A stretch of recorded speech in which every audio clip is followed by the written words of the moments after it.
morning, guys. Final day here of the trip. Unfortunately, in another wet, rainy day in Asheville. It looks semi-calm now. You know, there's spotty parts of light coming through the clouds at least. But again, looking at the weather and the radar this morning, band after storm coming in. And for this area to the coast, pretty much down through Georgia, severe weather alerts for the rest of today. I'm going to be skirting the storm basically all the way home, changing my travel plans, coming down I-95 through the other side of Florida. Oh, I have to go on this terrible road surface here. It is so grooved, and then this huge step. Oh, come on. Just absolute nightmares for motorcycles. So I'm just jumping on the local freeway here, 240, which bypasses Asheville, link up with I-40, and that should take me to I-95. Take that into northern Florida, and then I have to take some state roads to pretty much cut across, and then I link up with 75 right near home, and then it's just a half an hour across to my door. Tires are cold. I'm warm. It's 60 degrees. It's going to drop some more. Looking at the state temperatures from the local newscaster. So hopefully I just have an uneventful but rainy ride home. But I can deal with that on the freeway. At least you're not going around corners. You just have to worry about wind and trucks and all that kind of good stuff and people not seeing you. That's not a big deal. So I'll pick this up if anything happens, or when I get home, then I'll have a trip recap. Stopping at a rest stop here because I got up finally into some normal traffic speed and then quickly realized I forgot my earplugs. I got used to not having them going so slow in the mountains. But boy, you miss it when you get used to them. What a difference they make. Here he comes.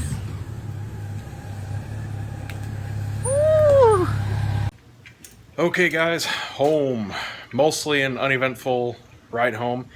The weather sucked for the first half until about halfway through southern Carolina. It was gusty wind, sheets of rain, but then I rode through the storm a little bit and I hit a couple fingers after that, but it was mostly just partly sunny all the way down. Then I got a performance award halfway through Georgia. It's alright. It's actually my very first one on a motorcycle ever, and the only thing on my license, so I don't really care. But yeah, I got caught in a speed trap. Oh well. And let's see, right after that, it was getting really nice out and getting warm. Hadn't had rain in a while.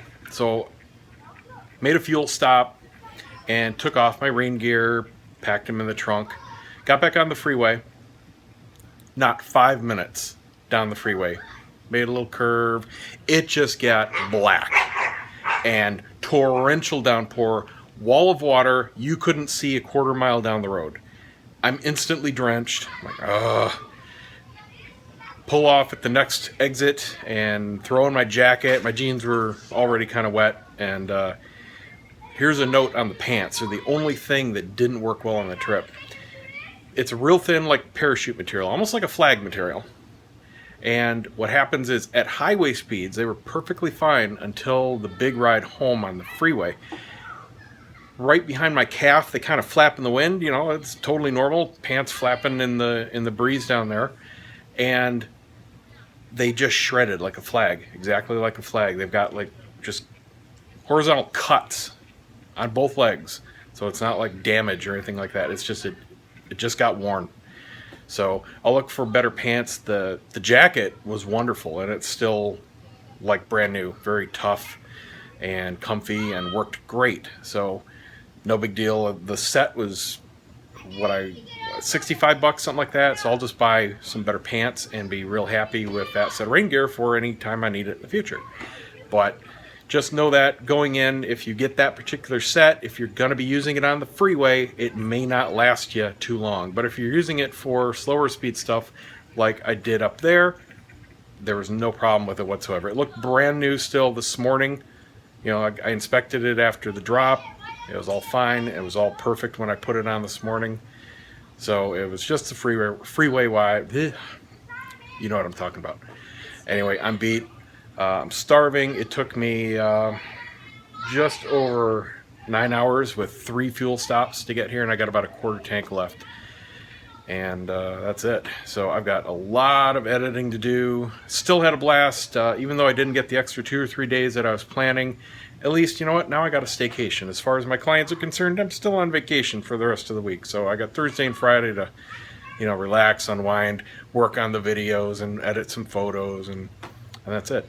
So bottom line, I would not do the auto turn again. I would just ride up to wherever in Georgia or North Carolina and start from the south, work my way up, turn around somewhere, come back. That would be an awesome trip.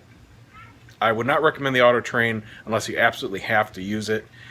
And if you're like me and you're above 6'2", you absolutely must get the big 4-person room to get the bed that will fit you. So bear that in mind. Don't waste your money on the mid-level roomette. Does not work, period. And unless you can sleep in the fetal position. But I'm telling you, I tried, and I was rolling out of bed because that train whips you around once you get north of Georgia. The tracks are horrible. They're great down here, glass smooth. Up there, kabang, bam, bow. No, you can't sleep in that, believe me. All right, thanks for watching. I don't know where I'll put the video montage. I might have a couple little clips out of this series to put up just as stuff happened. And I don't even know how I'm going to edit all this. Maybe day 1 through 4 or something. Is it 5? Let's see. I did the pre-one already. Day 1 was Saturday. That's the train ride. Sunday, I rode through the skyline. Monday was a beautiful day in the Blue Ridge. Tuesday sucked. Today's Wednesday, the ride home. So technically 5 days, but nothing really happened today. It's just a recap. You know what? Maybe I'll, I don't know. I'm tired, hungry, sweaty, stinky, gotta go eat, gotta unpack. Thanks for watching. See ya.